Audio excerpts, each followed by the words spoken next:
Everybody was like, be careful, Rayno. This kid's like climbing on stuff. He's just an animal. I smashed all the plates. I was breaking all the chairs. I was punching holes in the walls. You were the first person to pay me though. Well, I'm not surprised because you were asking for donations.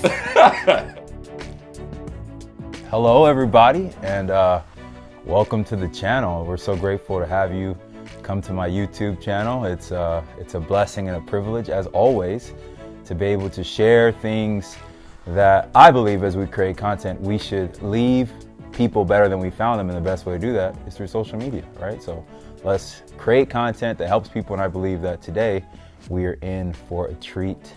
Beside me, I have the amazing, the wonderful Miss Lorinda, and she's amazing, man. So much wisdom right here in this brain, and I'm just so grateful because as I've been able to communicate with her, she's just so attentive and amazing, and so we're so grateful to have you today.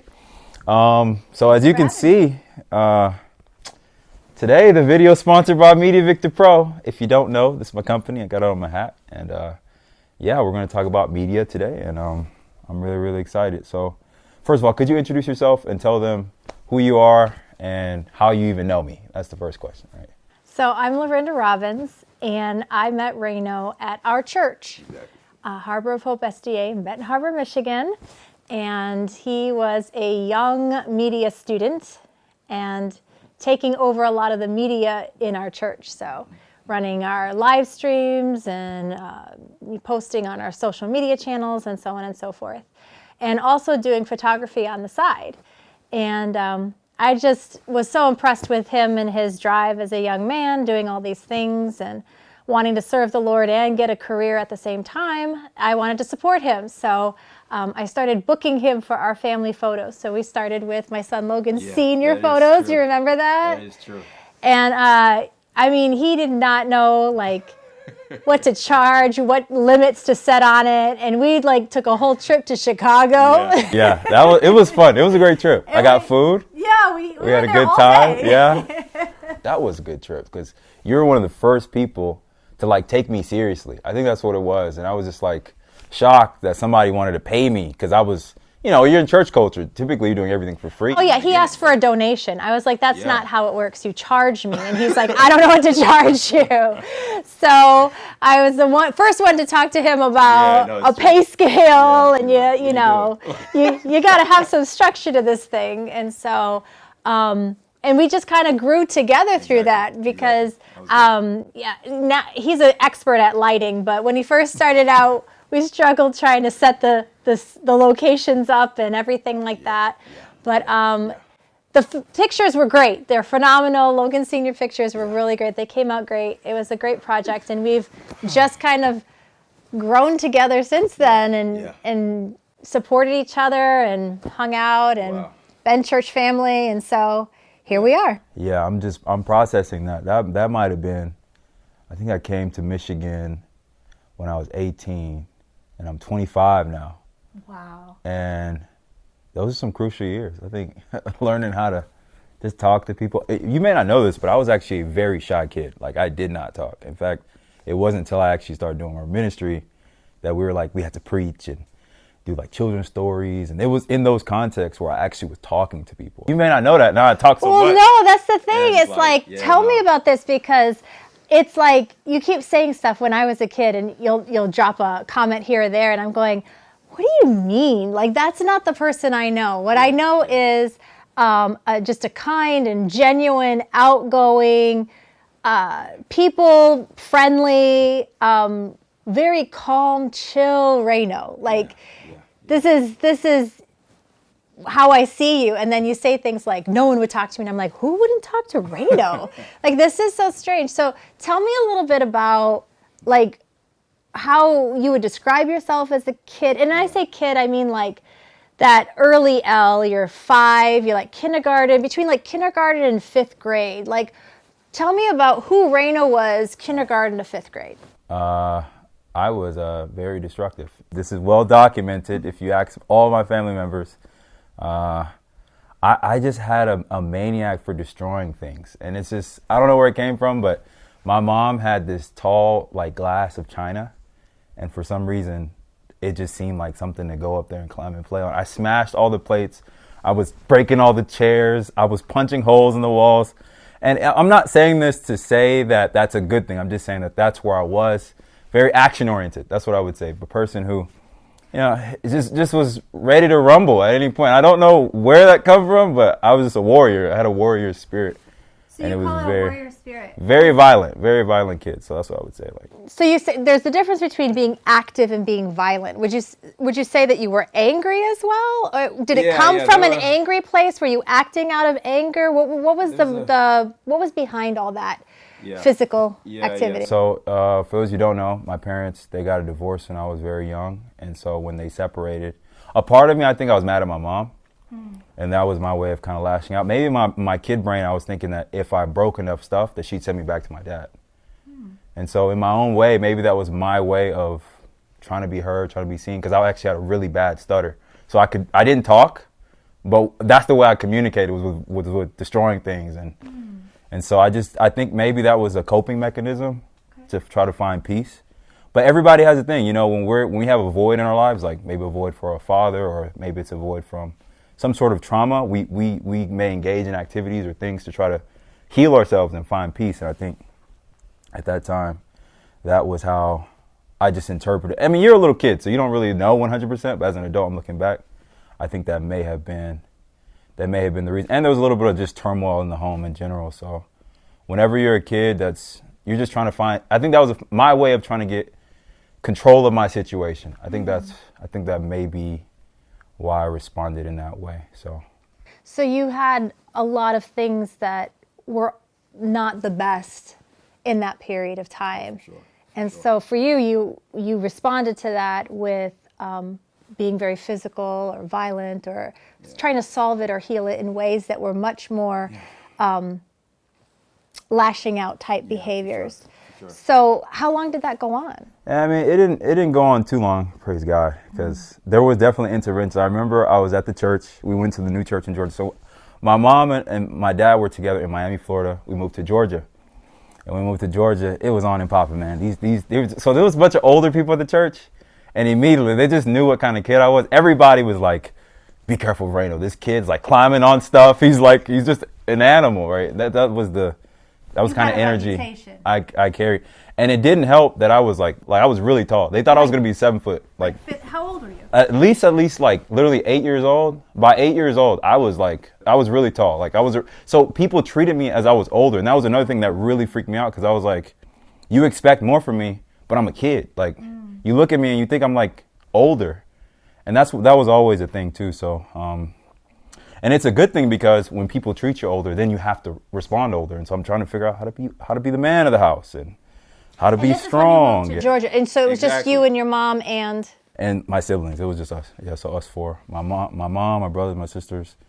And this is good because I just grew. I had a growth spurt, so then I had to kind of grow emotionally more than other kids. I think because when you're taller, people think you're older, and then now you have to kind of try to act older. So you moved to Georgia with your mom and your siblings. Yeah. You start going to this church. You got a reputation as that kid who's always into stuff, always, on the wrong end of things, if you will. Yeah. And so what changed? Was there a change? When did it change? The shift for me personally, I think mindset matters. And so I think the best decision I ever did in my life, and I can say this confidently, was when I decided to give my life to Christ. This was a particular event. We went to a youth convocation, and there was a pastor preaching, and he was preaching on the story of Solomon in particular. And in the story of Solomon, if you don't know the story, this guy, he's a young king. He just gets all this position, he gets this power, and he prays to God, Lord, give me wisdom. And the pastor, pretty much what he preached about was the idea of allowing God to come into your room. He gave a practical analogy. Set a chair down, sit down, and talk to God, right?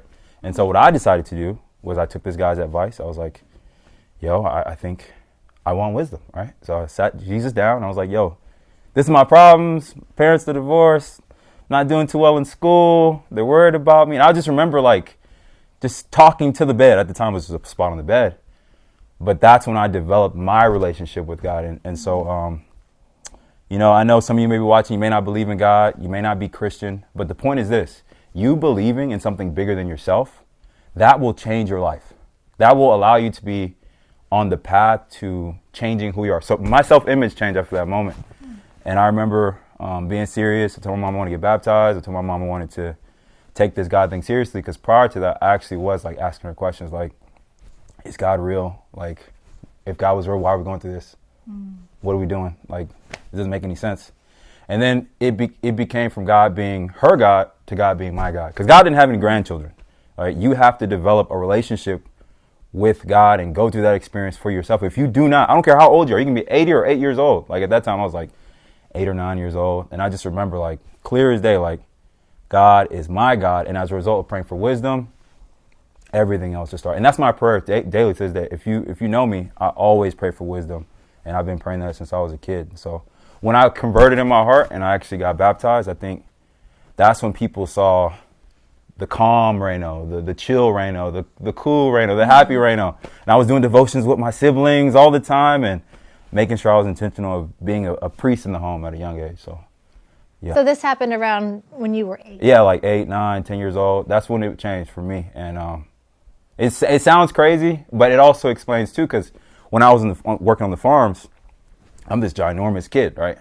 The average, worker, they're Spanish, majority of them, and they're all small. So like, they're all looking at me like I'm a giant. So my mom, she'd give me these big hat and big boots, and I was working right beside grown men. And so me going through that experience of just like being treated as older, I think it helped me kind of man up, kind of grow up faster than other kids. And so I've never really related to other people who kind of like had like a normal childhood. But it's so important because like who I was, I saw myself as a hard worker, as a child of God, and as someone who was really, really passionate about just helping people find that peace of having a friend like Jesus. Because like that was the best thing that ever happened to me. So I highly, if you're not Christian, consider it, check it out. But at the end of the day, I believe God is real because of that experience. Like it impacted me, it changed my whole life.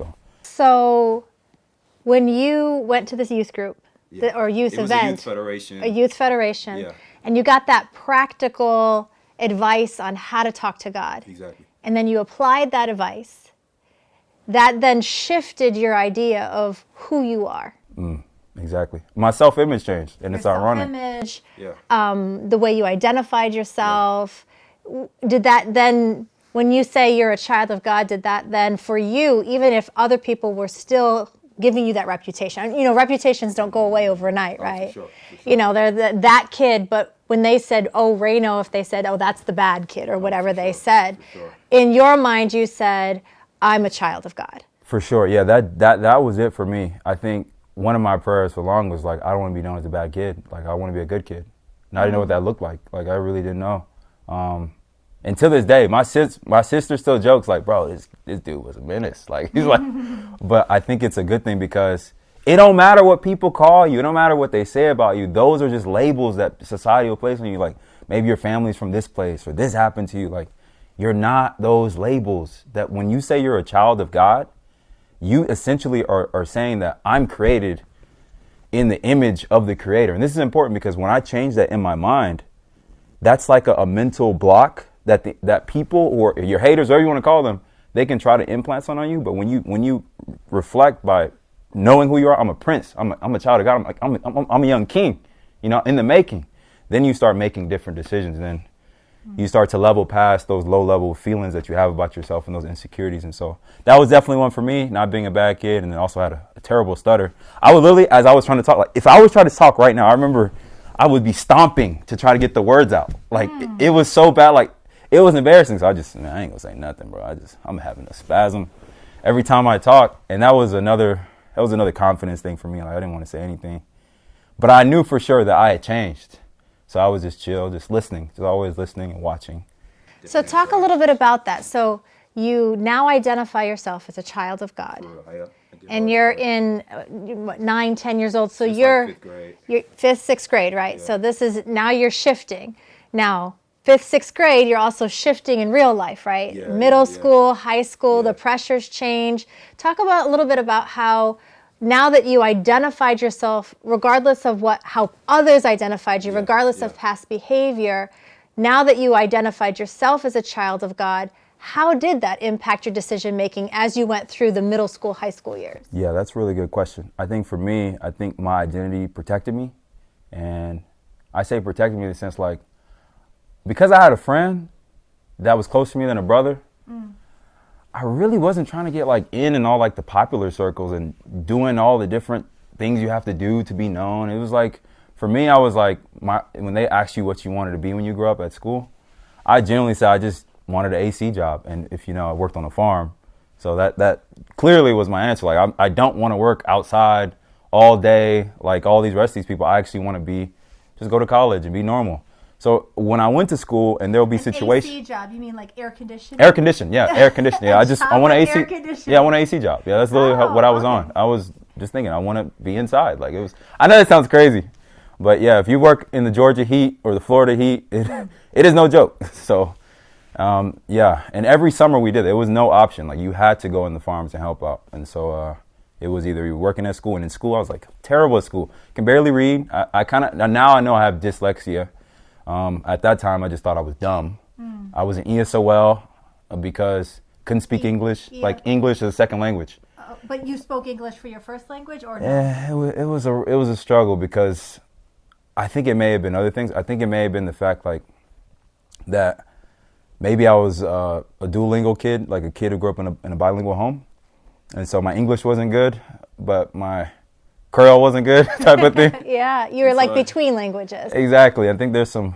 It's kind of like when a kid is in like in a low education home, and then there's other barriers as well. So it's like, my mom wasn't reading cards to me and stuff like that. It was just, you just living life. So I had to kind of learn what was right English, low literacy home. What was good English, whatever that means. But I really appreciated those struggles because like I really thought I was dumb, and so then when I started to take myself more seriously, I started to try to read better and so what I mean is not only interaction with friends saying, "Oh, look, I'm cool with you guys, but if y'all going in the way, bro, I'm gonna do me. I'm just gonna keep following God. I don't really need that." And that carried on through high school. Same thing with schoolwork. I'm like, okay, I'm looking at my grades. I'm like, okay, I'm making all C's. Like, I'm making D's. I'm making F's. How do I change that? Maybe I should study more. Same. So you can take the kid out the farm, but you can't take the farm out of the kid, right? So I was like, I know how to work hard. I'm just going to work hard. Even though I hate reading, I'm going to try my best and work.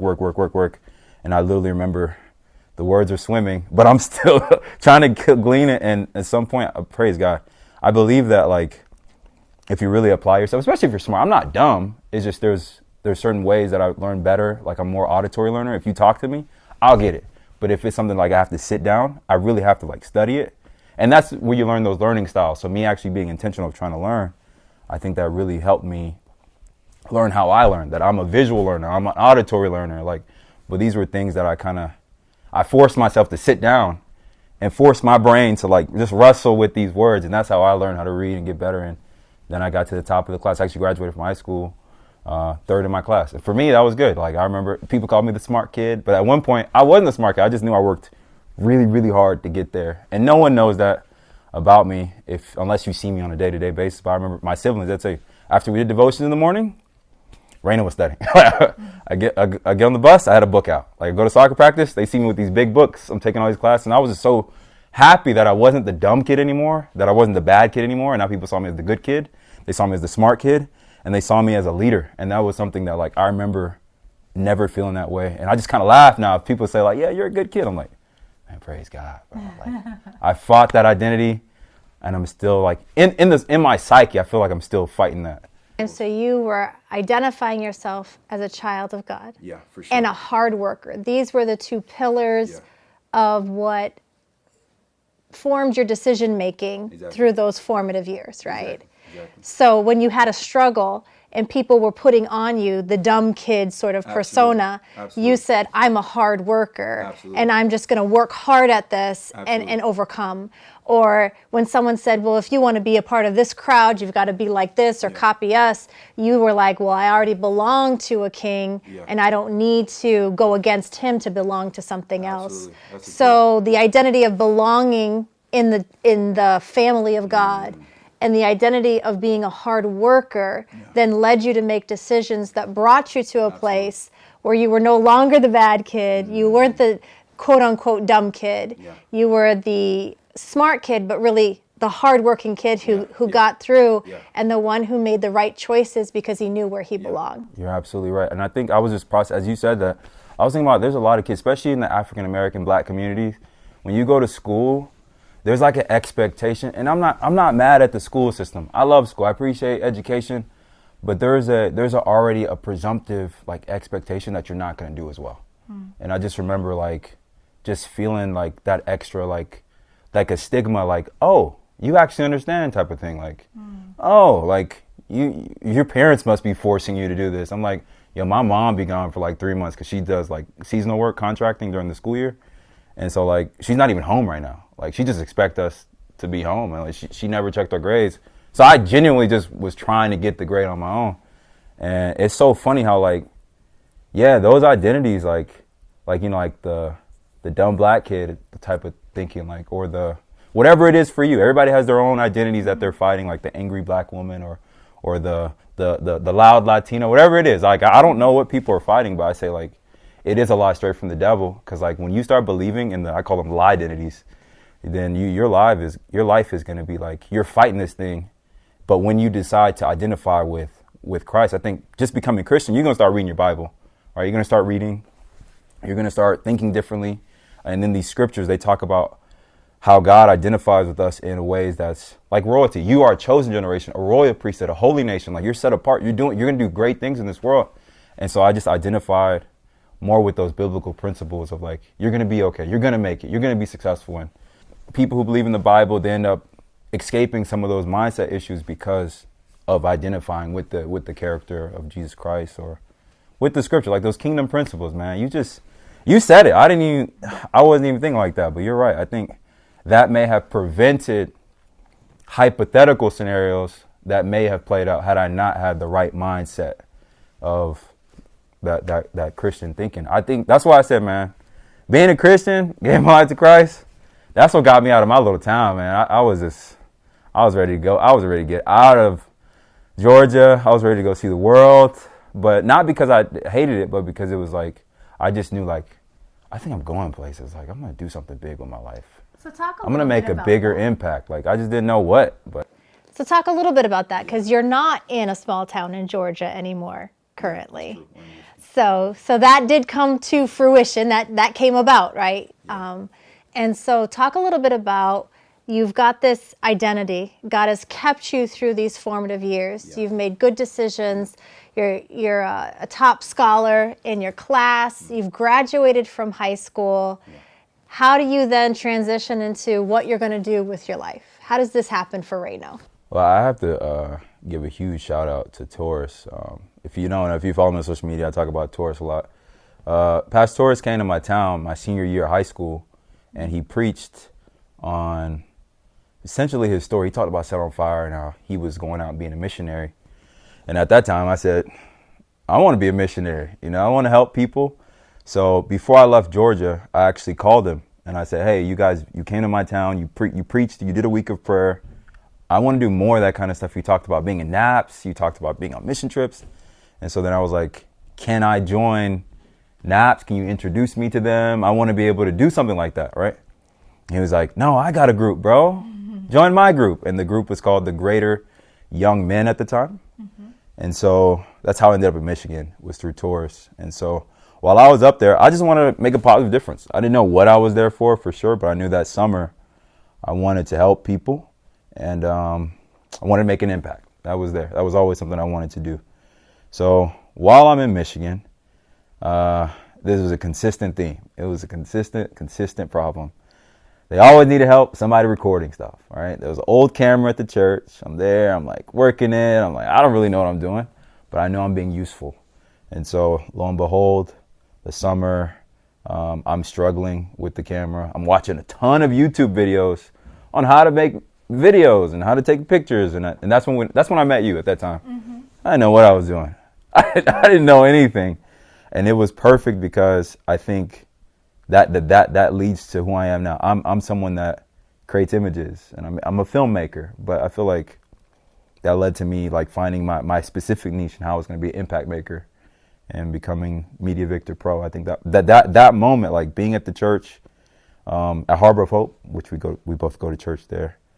It's so key, man. Like, and Harbor of Hope is not a normal church too. That's the crazy part. Like, we're always in the community, always doing something, always helping people.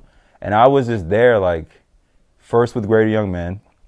Then that turned into a whole year of service where I volunteered to also stay an extra year to do a year of dedication. That was a program where we literally, it was me, Malik Malik, if you're watching this, shout out to Malik. Mm-hmm.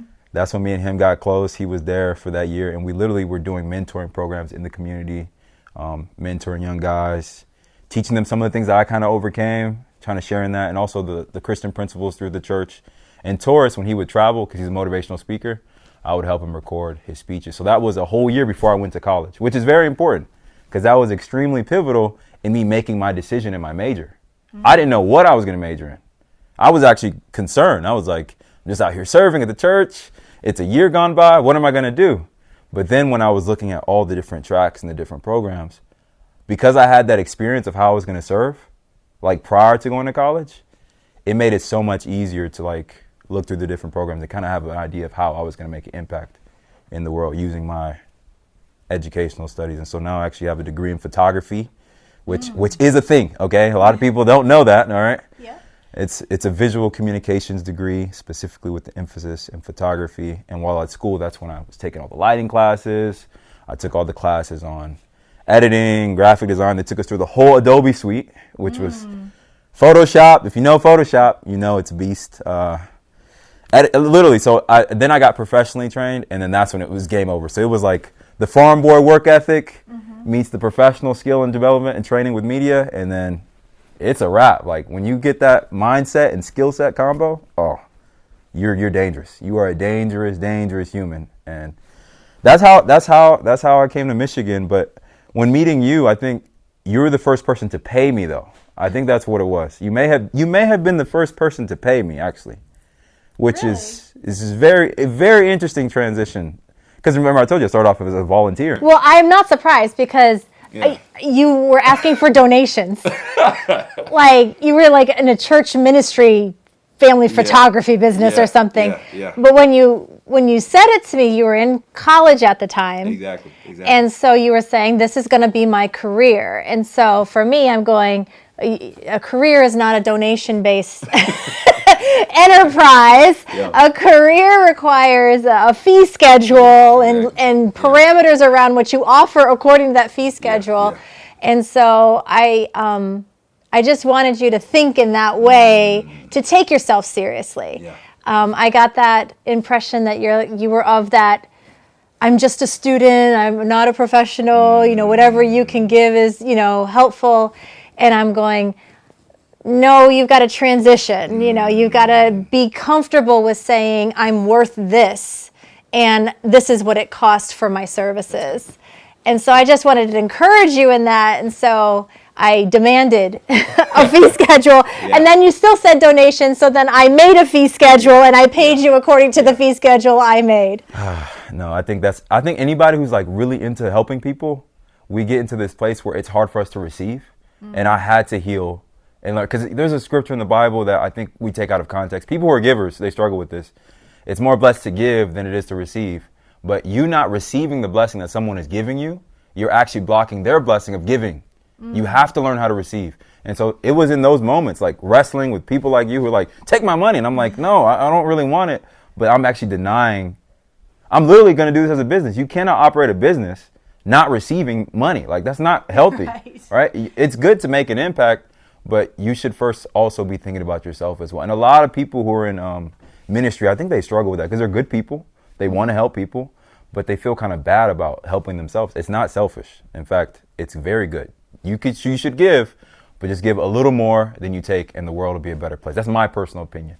Amen. But it's crazy, though, that whole thing about, like, not wanting to take money, that's where it was coming from a good place, but it's not going to help your business long term. It wasn't launching you into the professional world, that's for sure. And I really wanted you to take yourself seriously. Yeah, for sure. As a professional. So that was then. And then by the last time we had a family photo shoot, it was, this is the price. and it was for a studio. And I was like, but I want to be outside. And he was like, it's cold outside. And I was like, I don't know. I'm like, I'll pay less for a studio because we can't go outside. And he was like, nah. The fee schedule is this amount. I'll do it outside. It was like he was not bending on his fee schedule at all. So I remember that so clearly because it was such a change from the first time you did a shoot for us and then the last time you done a shoot for us. It was like he's really grown. Like he got it. Like this is how business works. That's good. And it was business. Even though I was the first one to pay him, I was definitely on the regular fee schedule by the end of it. And it was great. It was great. And I'm going to get more expensive too. Supply and demand. All right. That's the goal. That's the goal. Look, I'm telling you, I'm honest. So, no, I think what you just said is a great point because maybe some people, they have to go through those struggles. You know, there's different levels in life. And so maybe you weren't used to selling things at high prices. Then you get used to it. And it's like, okay. Well, it goes back to value, right? When you saw yourself as this identity, your decisions followed. That's good. And if you didn't see yourself as a professional, your decisions followed. Wow. So for you to take on that, this is not just a hobby, this is not just a service, but this is my, like you said, farm boy work ethic meets professional skills. When you finally identify that as who you are, then your decisions follow, like a fee schedule that matches what you're offering. That's so true. So really what you're saying is that how you see yourself is the beginning of the decision making and where you end up. That's so good. I think, so now we're talking about the difference between going from an employee image of yourself, right, taking orders, to now you're giving orders as a CEO. Because I think that's what it was. Like, you go from people just telling you what to do. And then now you go from, now I'm the one in control of the conversation. I'm the one leading. And so I think maybe I was also growing as a leader as well. I didn't even realize that, as you just said it, like, because we do see ourselves in different ways. So at 18, I really didn't see myself as like a boss. I'm gonna be honest, like that took time. Like, so then I'm out here in the community. I'm talking to people. I'm encouraging people. I'm praying with people. And then Pastor Torres is coming to me and he's like, "Bro, why are you walking so small? You're the tallest one here. Why are you walking so small?" He always said stuff like that, like, you gotta see yourself as, and you know, he's super confident. But I'm sure. And then I even thought about it now. Maybe at one point, maybe even the greatest leaders among us, like you're very confident. I'm thinking Taurus. Like, maybe at one point he saw himself as small and he saw that. And so he wanted to speak life. And same way you saw, you're like, bro, what are you doing? You're a professional. Act like it. But I didn't see myself as that. Y'all saw myself as small, as just a guy with a camera helping out at the church. It was like, no, bro, this is your business. I want to pay you. And you're like, whoa. I'm like, oh. So then now, of course, at 25, that took a few years. But now I definitely, like, I've leaned into that identity. I'm like, I'm an entrepreneur. I'm a boss. I'm a king. I'm a content creation king. I'm excited to continue to dominate and take over, but to be a blessing for the world. That's my goal. To be blessed so I can bless the world. Amen. So amen. That's where we're at right now. So this is it. So you are a recent graduate. You're like, I'm ready to get out of Georgia. Yeah. I met this guy. Yeah. He's doing what I want to do. Let me attach myself to this mission. Yeah. And you get involved in it and you end up in a struggle. Yeah.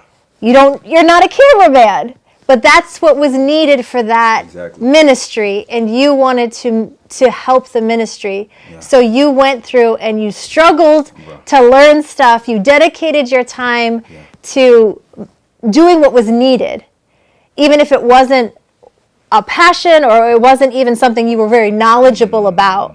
But in doing that and having that experience and just serving as where was needed, brought you to a career path in college, and now a business outside of college. Talk a little bit about this idea of being an image maker. This is now what you are. You found your identity. You grew that identity. You invested in that identity, right, through schooling and experiences. And now you are a professional image maker. Absolutely. But you've also got this passion in your heart to make an impact and also be an impact maker. So talk a little bit about what it means to you now through this whole journey to be not just an image maker, but an impact maker. That's really good. I like how you phrase that, man, because so when I was traveling with tourists, he would go into juvenile detention centers for free. He'd go to schools for free. He was there just impacting people, pouring into kids. And we would see like grown men cry. And I just remember like looking in the audience, I see kids and I just see them, you know, without their dads. I see them, you know, just like, I saw like little Raynos out there. And I'm like, me taking that picture or making that film, like being a filmmaker, like this is me making my impact, because I know that if we can document these moments, whether it's a motivational speech that someone needs to hear over and over again, you know, some people, they just want to be reminded of those good things, or whether if it's even a video that we make to promote a ministry that we're doing that can impact people. It's something that like, I saw myself as this is my way of leaving this world better than I found it. Because even me, like I remember being younger and watching a YouTube video of somebody who's, maybe it's a mission trip video. I'm like, somebody made this video. They made an impact in my life. I don't know who made the video. You can look in the credits. But whoever makes these videos, like you're a part of the process of impacting somebody. And I'm like, so I am an image maker. But even when I'm in the community with my camera, I'm giving people fist bumps, I'm high-fiving, I'm coming with the energy, I'm hugging, I'm being intentional that every single day I can make an impact using this craft, this calling with the photography. And you're right, at first it was hard, you know, because I wasn't used to the camera. But when you start taking pictures and you start getting good and you start getting affirmed and then you start getting paid, you start, you know, it starts feeling real good, because like I know these videos that we put out, we've helped the church raise a ton of money with these videos. Like it's really crazy. I'm making an impact, but I'd say instead of like being up front like the preachers or the leaders, the traditional leaders, I'm like a leader behind the scenes, and a lot of people don't even know that I'm there sometimes. It's just like that's the cool thing about being behind the scenes. But when you take those pictures and you're lifting up things that are good, that are happening. Like we're doing a program now with student athletes, and we're teaching them like principles on character and leadership development. And we're going to be creating courses and material for that. There's nonprofits that I've worked with outside of the church that have come to me to have them create about us videos and stuff like that. And like, had I not been there in the community, who would they have gone to? Like, I'm making an impact. I'm helping them raise funds to get charities to help. It's just a video. No, it's not just a video. You're not just a filmmaker. You're an impact maker. You're not just an image maker. You're an impact maker. And so I go into business very confident now, because it's like, this isn't just a thing that I do. This is who I am. Like, I get to make an impact. And I think it goes back to that identity thing, like me being a child of God. Lord knows at some point we are going to die. But at the end of the day, I feel like I'm more confident in, at the end of the day, me knowing, like, if I'm on my deathbed right now, can I say that I made an impact?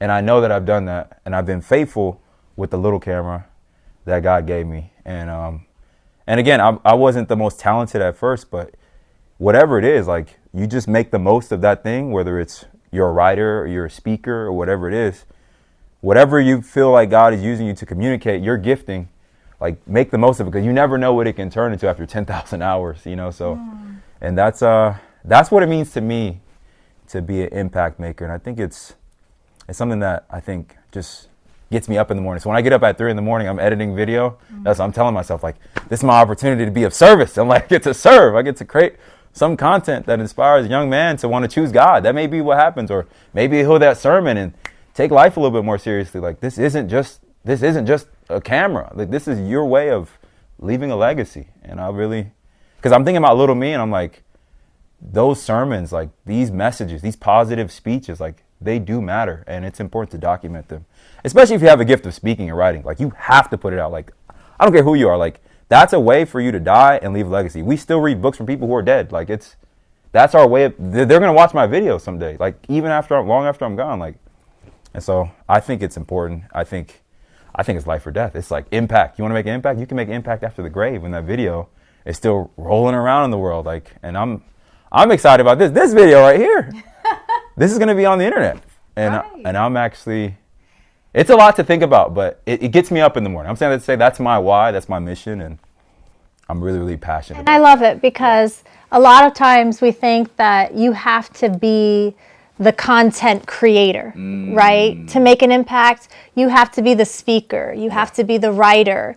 You have to be the person, the vessel that God is using to deliver the message through. But there are so many other people making the impact beyond that person because, Torah speaks a lot. But if no one ever sees that beyond where he's at, he only impacts the people that he's speaking to in that moment. But with you behind the scenes, what he's delivered to one group of youth can be delivered to many groups of youth. And he's not able to do that without someone making that impact for him. If you write something but you don't have an editor, you don't have a publisher, where does that go? It only goes to the people that you can immediately connect with.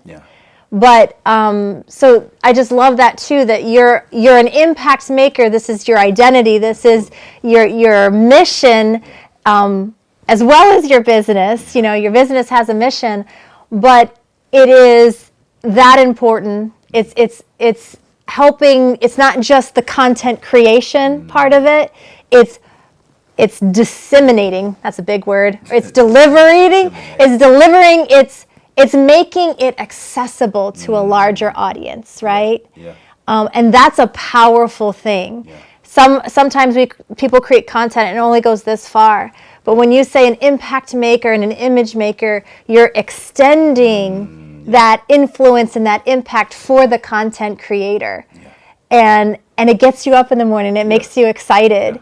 And we need that, right?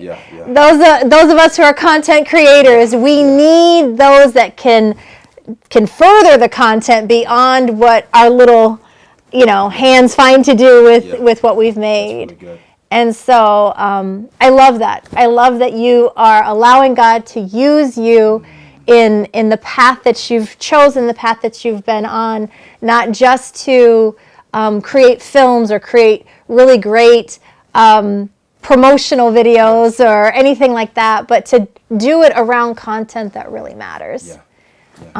So I'm so excited. Thank you for sharing and for telling us your journey and how this all came to be. And man, I can't wait to see what comes next. Yeah, the best is yet to come. I don't know what the future holds, but I know who holds the future. God is with me.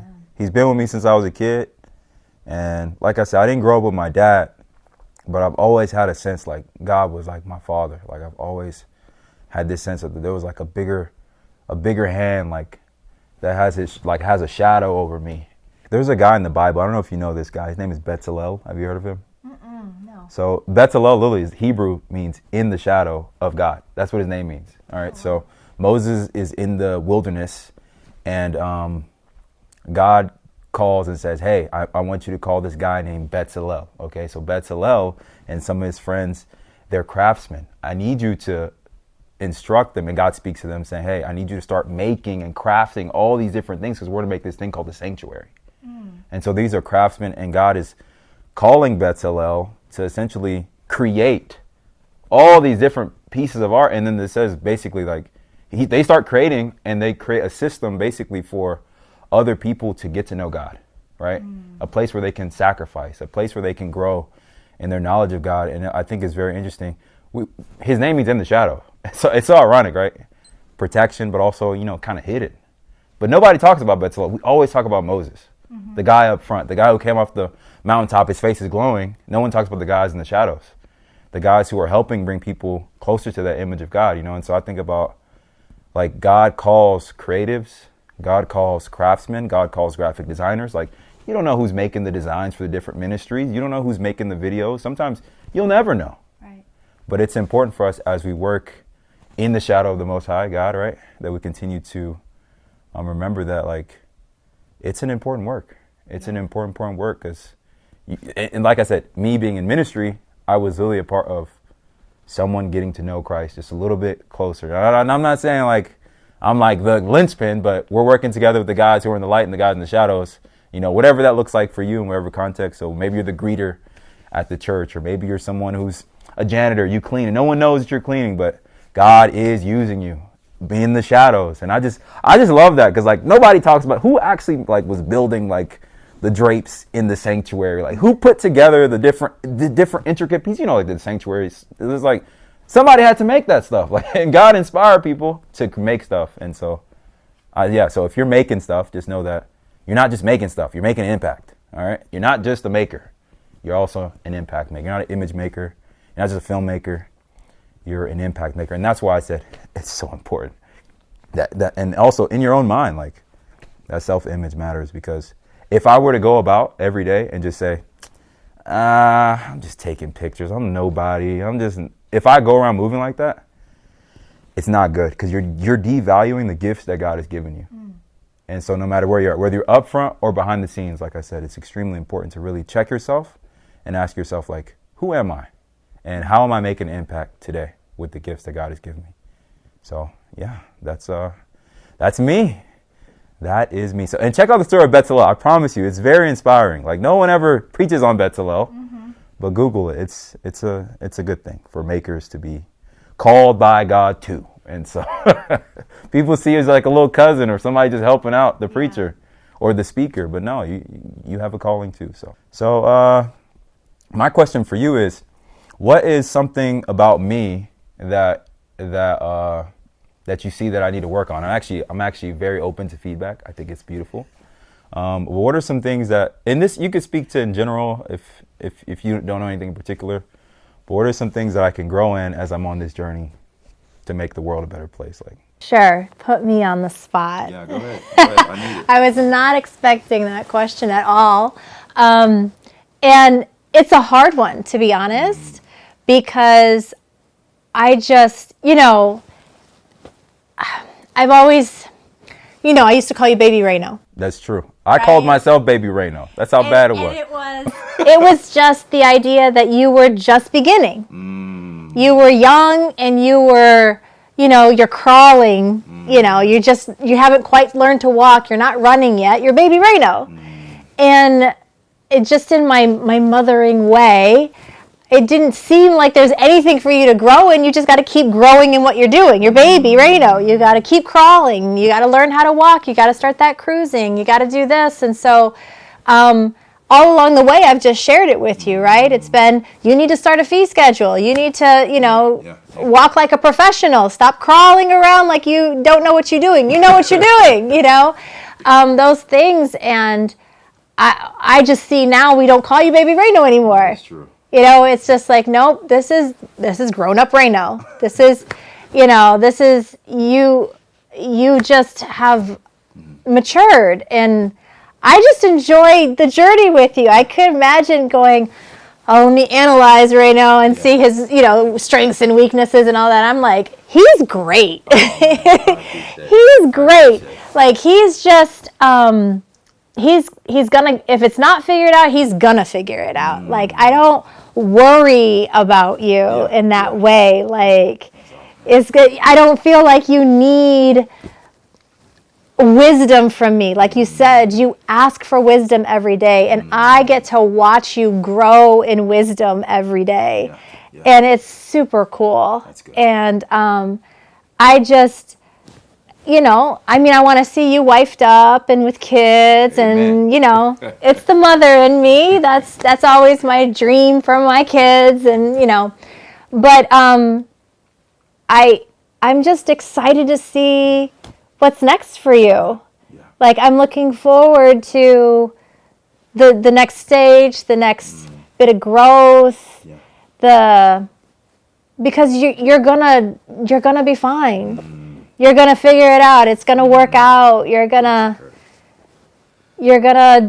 master whatever it is that you're looking to master. Yeah. And and I'm just privileged to get to be a part of it, to get to feed you and talk with you and get in your business about what girl you're talking to. That's what I like to do. That's true. No, you're very faithful in that area, which is good. I like accountability. Don't get it wrong. I love it. And I'm so grateful for you. You've been like a second mom, definitely feeding me, which is great, because that's my love language. If you don't know, bring me some food. and you could be my mom. And a lot of it, not a small amount. I do eat a lot. It freaks people out sometimes. I mean, this is well documented as well. Everywhere I go, I eat a lot of food, and but I have a good heart. You know, I wash dishes. You know, so if I eat all your food, I will wash dishes. That's one thing about me. So, that's not a brag, but to say like, man, I'm just so grateful, man. I'm just grateful. So, the best is yet to come. Any final thoughts? Anything else? Anything else come to mind? Or? Nothing else comes to mind. I'm excited. Not just because you've got a business and you're growing it and you're stretching those entrepreneurial muscles, but that you're doing it in such a strong way with a strong mission and a strong identity, and which will lead you to choose projects that really are going to make a difference in the world.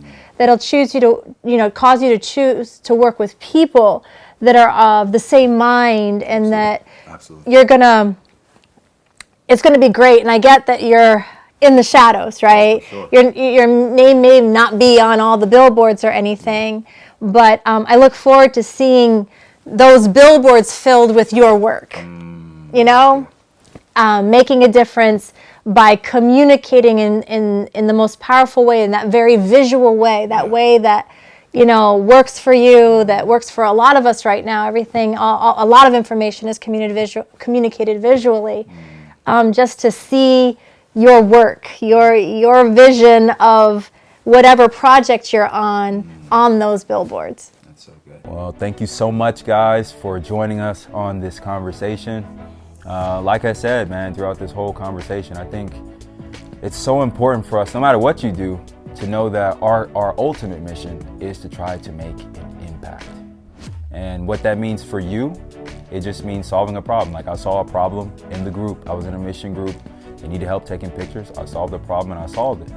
And so in society, sometimes you have to go into the marketplace and solve a problem, right? And then as a result, you get paid, right? And so I think it's so cool. So don't just see yourself as one thing. Control your self-image. Like I talked about being a kid and having a low self-image. They call it self-esteem now, but a low self-image, and then it became something identified with greatness. And as a result, that affected what I was doing, who I was doing it for, and most importantly, just knowing who I am and whose I am. And that's the key. So control your identity. Make sure that you're praying every day, doing your devotions every day if you can. But ultimately, remember that it's not about you. The world is bigger than you. Try to find something bigger than yourself, whether it's a ministry that you can be involved in if you go to church, or even if you're not Christian. Just find something that's bigger than yourself and throw yourself into it. If it's helping single moms, if it's helping kids who didn't grow up with a dad, being a big brother to somebody, like, give back. And remember, give a little more than you take. It's okay to take a vacation. It's okay to take a break, and to receive funds if it's something that's valuable. But at the same time, just know it's about impact and leaving this world better than we found it. Thank you so much for hanging out with us, and the best yet to come. So remember, stay awesome. All right.